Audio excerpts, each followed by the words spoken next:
नमस्कार मित्रांनो, वररुची संस्कृत अकॅडमीच्या संस्कृत रीडर या यूट्यूब चॅनलवर तुमचं स्वागत आहे. आपण प्रश्नांना पूर्ण वाक्याने उत्तराने लिखत. हा जो प्रश्न येतो सेकंड पेपरमध्ये, त्याच्यामध्ये जे सब क्वेश्चन्स विचारले जातात, एक वाक्यात उत्तर लिहायसाठी 5 क्वेश्चन विचारले जातात, ते आपण या व्हिडिओमध्ये बघतो आहे. आपण ती सिरीज चालू केली, ज्याच्यामध्ये आत्तापर्यंत आपण समर 2023, विंटर 2023, समर 2024 आणि विंटर 2024चे एक्झाम्पल्स आपण बघितले.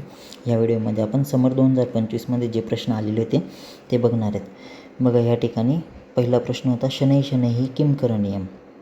त्याचं उत्तर आहे व्यायामः शनै शनैः करणीयम. हे वैद्यकीय सुभाषित साहित्यामधला हा प्रश्न होता. नंतर चिष्टानां प्रवर्तक कः.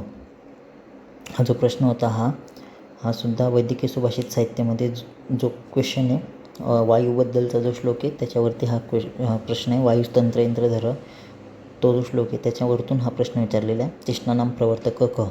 तर कहच्या ठिकाणी आपण फक्त उत्तर टाकणार चिष्टानां प्रवर्तक वायुः अस्ति. तर असं एका वाक्यात उत्तर लिहायचं असतं. नंतर बघा, युक्तियुक्तं भोजनं कीदृशं भवति.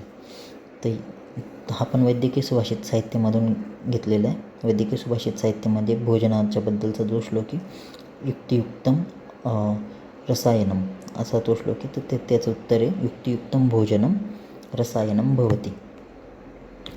नंतर मानसगुणाः कति सन्ति. आपण प्रश्न वैद्यकीय सुभाषित साहित्यामधून घेतला आहे. त्रयः मानसगुणाः सन्ति. मानसगुण म्हणजे मनाचे गुण किती आहेत, तर 3 मनाचे गुण आहे, सत्व रजतम.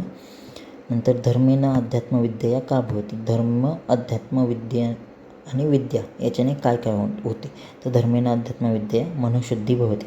आपण वैद्यकीय सुभाषित साहित्यामधला हा प्रश्न घेतलेला आहे.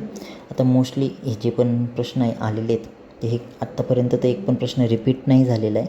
सगळेचे सगळे युनिक क्वेश्चन्स आलेले आहेत. युनिक एवढ्यासाठी कारण की आता वैद्यकीय सुभाषित साहित्य, अष्टांग हृदय, ते हे दोन्ही जे सिलेबसमधले आहेत ज्याच्यावरतून आपल्याला श्लोक येत असतात, तर याच्यामध्ये खूप सारे श्लोक आहेत आणि एवढे सारे श्लोक आहेत की प्रत्येक युनिव्हर्सिटीसाठी एक नवीन क्वेश्चन त्या ठिकाणी त्या श्लोकांमधून तयार होऊ शकतो. म्हणून आत्तापर्यंत एक पण प्रश्न रिपीट नाही झालेला आहे. पण ते जे श्लोक आहेत त्याच्यामध्ये दिलेल्या कन्सेप्ट जर का व्यवस्थितपणे समजून घेतल्या तर कोणत्याही प्रकारचा प्रश्न येऊ द्या त्याचं उत्तर लिहिणं खूप काही कठीण नाही आहे. श्लोक जर का येत असले तर उत्तरं एकदम व्यवस्थितपणे लिहिता येतात.